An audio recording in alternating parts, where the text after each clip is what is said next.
السلام علیکم عزیز ناظرین، M T knowledge T V کی جانب سے ہم آپ کو خوش آمدید کہتے ہیں۔ ریاض میں رہتے ہوئے کافی عرصہ ایسا گزرا جب ہوٹل میں کھانا کھایا کرتا تھا۔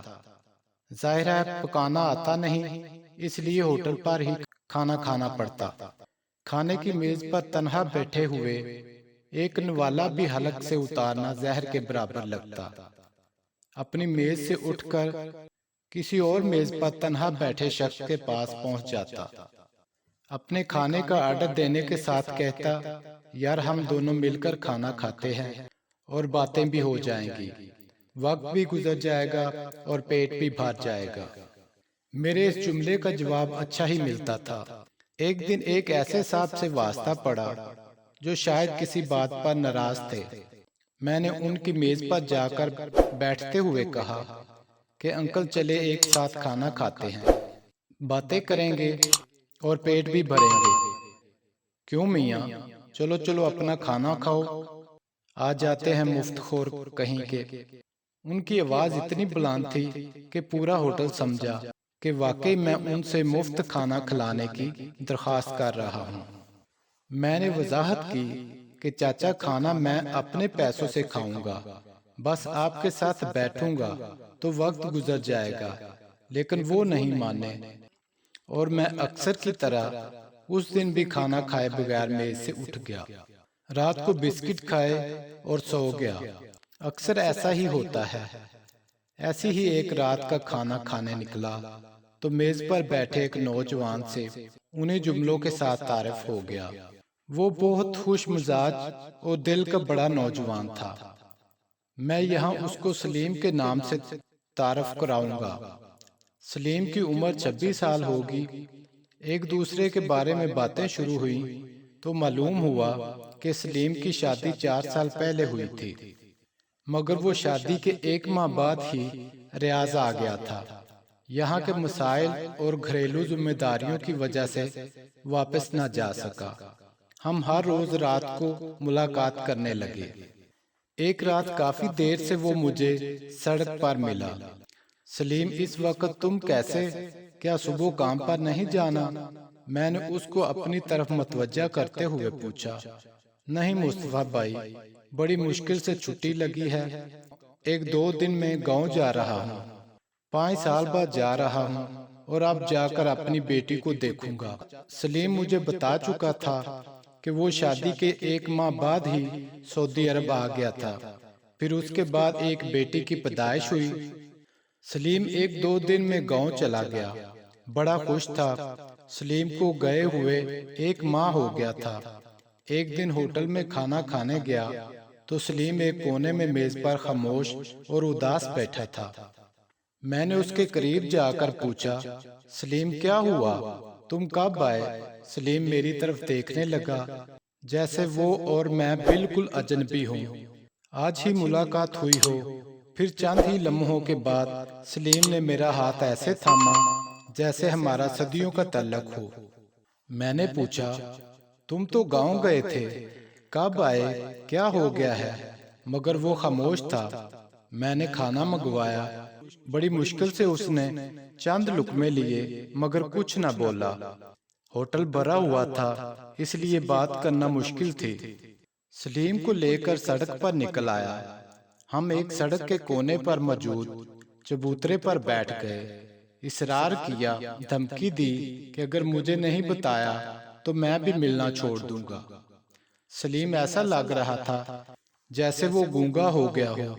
آنکھیں سوال کر رہی تھی مگر زبان سے کوئی لفظ نہیں نکل رہا تھا۔ میں نے دیکھا کہ وہ فضاؤں اور آسمانوں میں ہے، زمین پر تو اسے کچھ نہیں مل رہا۔ کافی دیر ایسے ہی گزر گئی اور پھر میں غصے میں اٹھ کر جانے لگا کہ ٹھیک ہے، جب مجھے کچھ نہیں سمجھتے تو چھوڑو، میں چلا جاتا ہوں۔ اب سلیم اٹھا اور مجھ سے لپٹ گیا اور رونے لگا جیسے بچہ روتا ہے۔ مصطفیٰ بھائی، یہ میں نے کیا کر دیا؟ میرے ساتھ کیا ہو گیا؟ مصطفیٰ بھائی، میں نے تو سوچا بھی نہ تھا۔ سلیم ہوا کیا ہے یار، بتاؤ تو صحیح۔ مصطفیٰ بھائی، میری بیوی نے مجھ سے طلاق لے لی ہے۔ یہ کیا کہہ رہے ہو سلیم؟ یہ کہہ کر سلیم پھر رونے لگا۔ مصطفیٰ بھائی، میرا قصور ہے، میں نے اس کے ساتھ غلط کیا، وہ پڑھی لکھی تھی، آپ جانتے ہیں میں شادی کے 1 ماہ بعد ہی سعودی عرب آ گیا تھا۔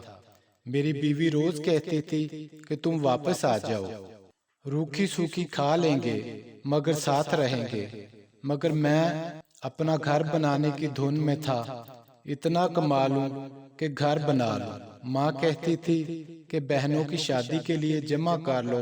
وقت گزرتا گیا، میری بیٹی بھی پیدا ہو گئی۔ سلیم نے کہا کہ میرے بچپن کا دوست ارشد، ہم دونوں ایک ہی محلے میں رہتے ہیں، میرے گھر میں کوئی بھی کام ہوتا میں اپنے دوست ارشد کو فون کر دیتا کہ تیری بھابی یہ کہہ رہی تھی کہ تم کام کر دو۔ اسے میں کسی نہ کسی کام کے لیے اکثر اپنے گھر جانے کا کہتا تھا۔ میرے گھر والے سب اسے جانتے تھے۔ میں اگر یہاں سے جانے کا بھی ارادہ کرتا تو امی مجھے بہنوں کی شادی اور گھر کے مسائل بتا دیتی اور میں پھر یہیں رک جاتا۔ میری بیٹی اب ماشاءاللہ 4 سال کی ہو گئی ہے۔ میں اس مرتبہ آزاد کشمیر میں اپنے گاؤں گیا، مگر وہاں تو سب کچھ ہی بدل چکا تھا۔ میری بیوی میری نہیں رہی، میری بیٹی مجھے پاپا نہیں سمجھتی تھی۔ اس نے کہا میں گھر گیا تو مجھے پہلے ہی دن محسوس ہوا کہ میری بیوی میرے آنے سے خوش نہیں، میری بیٹی تو مجھے جانتی ہی نہیں تھی۔ اگلے دن ارشد آیا تو میری بیٹی پاپا کہتے ہوئے اس سے جا لپٹی۔ اسے دیکھ کر میری بیوی کے چہرے پر بھی خوشی تھی۔ میں نے سوچا کہ یہ کیا ماجرا ہے۔ 1 ہفتہ ایسے ہی گزر گیا، میں سب کچھ محسوس کرتا رہا۔ پھر میں نے اپنی بیوی سے پوچھا کہ آخر یہ گڑیا میرے پاس کیوں نہیں آتی، وہ ارشد کی گود میں چلی جاتی ہے۔ بیوی نے کہا آپ کو میں کہتی رہی کہ آپ آ جائیں، آپ نے پیسے کمانے کے لیے میری ایک نہ سنی۔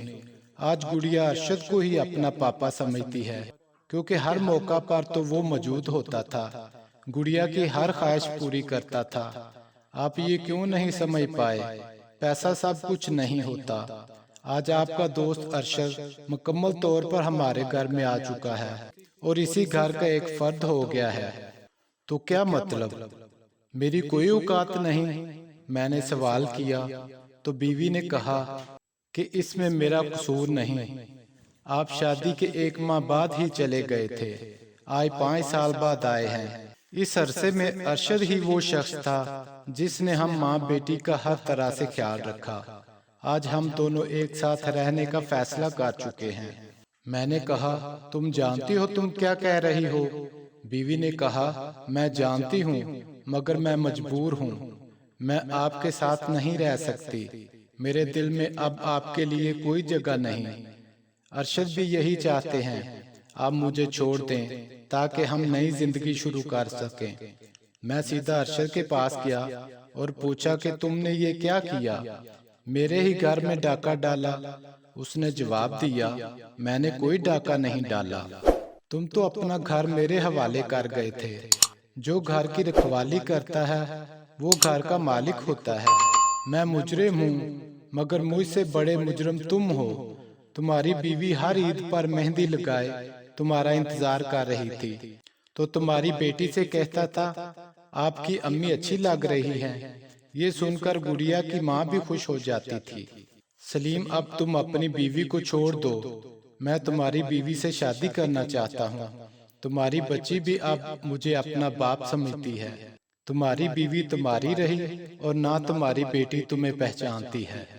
مصطفیٰ بھائی، یہ سفر میری زندگی کی ساتھی کسی اور کی ہم قدم ہو گئی۔ زیادہ افسوس یہ ہے کہ میری ماں اور بہنیں جن کے لیے میں نے اتنے برس تنہا گزار دیے، جن کی وجہ سے میرا گھر برباد ہو رہا تھا، انہیں کوئی افسوس نہ تھا۔ میرے پاس آج بہت دولت ہے، مگر میں حقیقی دولت کھو بیٹھا ہوں۔